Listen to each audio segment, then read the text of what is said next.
¿Vos sabés qué tipo de jugador sos? Si sos consciente de lo que querés que tu personaje viva o experimente, probablemente sí. Por ejemplo, hace años en una partida donde éramos todos goblins, mi personaje era muy estúpido, no podía tomar decisiones inteligentes. Yo sentí un problema, que los demás se tomaban demasiado tiempo para tomar decisiones. Y yo no podía tomarlas por mi personaje. Entonces, con menos recursos de los que tengo ahora, decidí algo. Iba a decirle a todos, antes de que mi personaje hiciera algo estúpido, qué iba a pasar si ellos no hacían nada.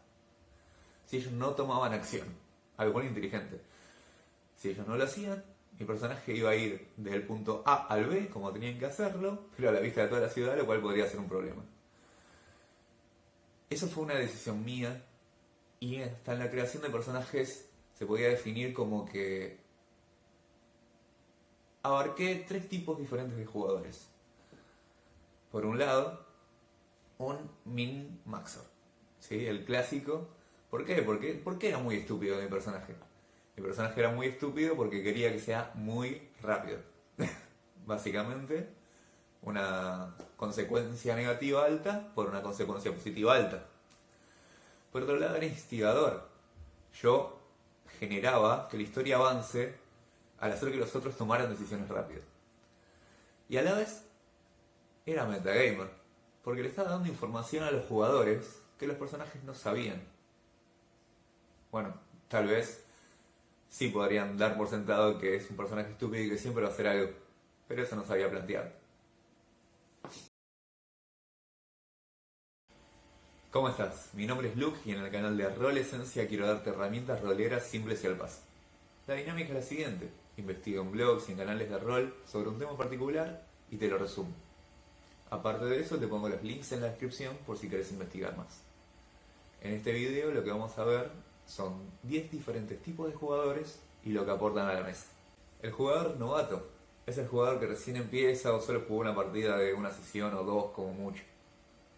Ellos no están limitados por preconceptos o lecturas extensas de manuales, como si están los veteranos que ya ni se preguntan si algo se puede hacer o no, lo saben. Después de eso, también hay que tener en cuenta que hay que prestarle atención a enseñarle justamente el juego, enseñarle las mecánicas, la ambientación y sobre todo que es un juego en equipo. La creación de personajes para él puede ser un problema, pero también nos vamos a dar cuenta de qué tipo de jugador puede llegar a ser. ¿Investiga el manual para ver las posibilidades? ¿Se crea un estereotipo? ¿O le pide a otro que le cree el personaje? Consejo: si sos un jugador novato, simplemente haz las cosas que te gustaría que tu personaje haga y no dejes de intentar cosas. El espectador pasivo es el jugador que está ahí para disfrutar de una buena historia, pero no le interesa el protagonismo. Puede usar personajes que tengan habilidades que los otros no tienen, o puede enfocarse en ayudar en el combate. Simplemente no quiere atención, no quiere tomar decisiones y no le interesa el premio. Y esto sí sería un problema si toda la party fuera de espectadores, porque el máster simplemente estaría contando una historia y nadie aportaría nada nuevo. Consejos: si sos un director que tiene un jugador espectador, no le hagas preguntas, no le insistas. Simplemente concéntrate en darle información en todo caso que le pasa a los demás. Seguramente tiene alguna habilidad o algo diferente, y si no, busca la forma. Pero sin preguntarle a él qué haces. Es la gran pregunta que se está dando mucho ahora, pero la realidad es que ellos no quieren eso. Y si vos sos un jugador pasivo, si se te ocurre algo, proponelo, no te preocupes, en cualquier momento. Porque te hayas quedado callado hasta ahora no implica que tenés que quedarte callado para siempre.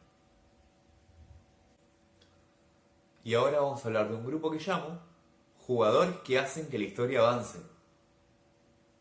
El instigador es el jugador que se concentra en que la historia avance, que se mantenga en movimiento y que no se vuelva aburrido. Genera historias, planea golpes y cambia la vida de los personajes que se encuentran. Incluso tiene una autoridad y creatividad que puede rivalizar con la del director. Si no se controla, puede robar el foco del resto de los jugadores e incluso quitar la experiencia de solucionar los problemas de forma común. Y ya sea porque el máster está dirigiendo un módulo, hizo una planificación sencilla, o simplemente no puede inventar a la par el instigador, puede generar que la partida se termine mucho antes. Consejo: si sos un jugador instigador y te están describiendo una escena que no te parece interesante, espera con paciencia, eso significa el mundo para el director. Seguí siendo creativo, pero no te olvides que hay otros jugadores con vos. Y si todavía no lo hiciste, considera en dirigir alguna partida. El solucionador de problemas es el jugador más dedicado a resolver todos los misterios que ponga el máster. Toma notas, las lee después, incluso va a hacer que avance tal vez mejor la historia que el instigador promedio y no se abalanza a lo loco. Sus personajes siempre van a estar dispuestos a tomar el liderazgo, y hay que tener cuidado o disfrutar el drama si hay otros líderes en la parte. Con un atributo maximizado de astucia o similar, van a ser considerados como los más inteligentes, aunque en realidad siempre van a vencer criaturas o personajes que están ahí para que los venzan. Consejo: si sos un jugador solucionador de problemas y sentís la necesidad de golpearte la espalda cada vez que solucionás un rompecabezas o eliminás un villano, considera que hay un equipo con vos. Y ahora vamos a hablar de un grupo que llamo jugadores que enriquecen la historia. El actor es el jugador que se mete en su papel y lo da todo, con una dedicación a su personaje y al juego impresionante. Puede generar una experiencia divertidísima, incluso puede motivar al resto de los jugadores a copiar los recursos que él utiliza. Puede ser frustrante, de todas maneras, para el resto de los jugadores si se excede. Incluso se mete tanto en personaje que incluso podría llegar a matar a un personaje de otro jugador. Consejos: si sos el director de un actor, no le quites escenas de roleo y dales personajes con personalidad para interactuar. Si sos un jugador, actor, por favor no mates personajes del resto de los jugadores a menos que le preguntes. Y por favor, convertite en director y dale toda esa personalidad que le pones a tus personajes a los personajes con los que el resto de los jugadores se encuentren.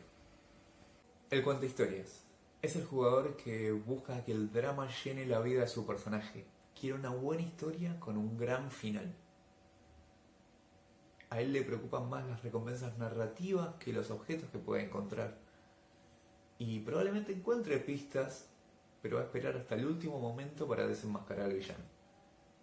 Es el que va con un trasfondo extenso y quiere que tenga relevancia en la historia.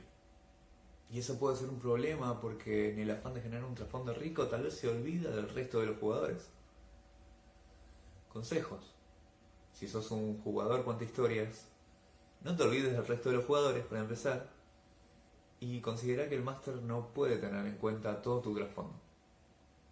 Si sos un director que tiene un jugador cuentahistorias, considera que tal vez no le molesten los spoilers y te pueda ayudar a llevar la historia mejor. El explorador es el jugador al que le encanta viajar para descubrir las maravillas del mundo. Le gusta descubrir secretos y probablemente sea el que le diga al director lo que le gustaría ver. Puede generar grandes historias o momentos de relax. Atributo o habilidad más alta, probablemente sea percepción. Una complicación que tiene es que nadie quiere perder tiempo en el juego y el viaje es aburrido, a menos que se trate de eso el juego, como Ryutan. También es un problema cuando el explorador se pone en modo un jugador, mandándose solo y los demás simplemente miran. Consejos: si sos un director, eso se puede solucionar fácil haciendo downtimes individuales. Y si sos un jugador explorador, recordá que no todos los que vagan están perdidos y que el viaje nunca es el destino. Y ahora vamos a hablar de un grupo que llamo jugadores concentrados en la eficacia. El Min-Maxer es el jugador que busca vencer en cada combate, obstáculo o tirada de salvación. Tiene gran entendimiento del juego y de lo que se necesita para crear un personaje óptimo. Es un problema si se concentra tanto en no fallar ninguna tirada, porque eso generaría intolerancia al fallo, sobre todo al fallo crítico. y se pierde algo muy lindo del rol que aparece justamente cuando fallas. Consejo: si sos un jugador min-maxer es importante que rolees tus acciones. Sí, tenés las mejores tiradas, pero no digas voy y le pego. Sí, sos el más épico, pero interpretalo. Y no te olvides que cuando falles, tenés una party que va a estar con vos. El abogado, o Rules Lawyer, es el jugador que sabe todas las reglas y le gusta jugar el juego como está escrito. Sabe todo de combate, de hechizos y hasta del manual de monstruos. Puede pecar de orgullo por su conocimiento y puede extenderse demasiado al intentar señalar un error. Y las reglas solo son buenas cuando las personas las quieren. Como dijo Gygax, es el espíritu del juego y no lo que está escrito en las reglas lo que es importante. Consejo: si sos un jugador abogado de las reglas, no le quites autoridad al máster y familiarizate con el concepto de Root of Hull. El metagamer es el jugador que usa los conocimientos que tiene él, pero no su personaje, para lograr cosas. Y este concepto puede funcionar bien. Simplemente tiene que poner a su personaje a buscar la solución que él ya tiene, considerando los conocimientos y habilidades de su personaje y el entorno, lo que se llama el posicionamiento ficcional. El problema aparece cuando no hay una diferencia clara entre personaje y jugador. Si están en un dungeon y se encuentran con una criatura que nunca conoció a su personaje y él empieza a decirle a los demás de la party cuáles son las debilidades de la criatura, ese es un ejemplo de mal metagaming. Consejo: ¿hay buen metagaming? Sí, hay muchas técnicas y propuestas interesantes que puedes utilizar para tus partidas. Tenemos dos ejemplos que te pongo los links en la descripción, que el primero es el de Ciro Cesarra, de cómo utilizar el metajuego para la dirección de partidas de rol, y el segundo es el de How to be a Great GM, sobre cómo usar el metajuego para el bien. Te pongo los enlaces en la descripción. Pero mucho se resume en que el personaje sea guiado por la motivación del jugador, pero con sentido propio. Que el personaje no use simplemente la debilidad del monstruo, sino que la descubra primero. Entonces me voy a corregir. La pregunta no es ¿qué tipo de jugador sos? Todos podemos tener un poco de cada tipo de jugador. Como yo en el primer ejemplo, que tenía 3. Entonces te pregunto, ¿con qué tipos de jugadores te identificas? Espero la respuesta en los comentarios. Si te gustó el video dale like y suscríbete si querés estar pendiente de más teoría rolera resumida. Nos vemos.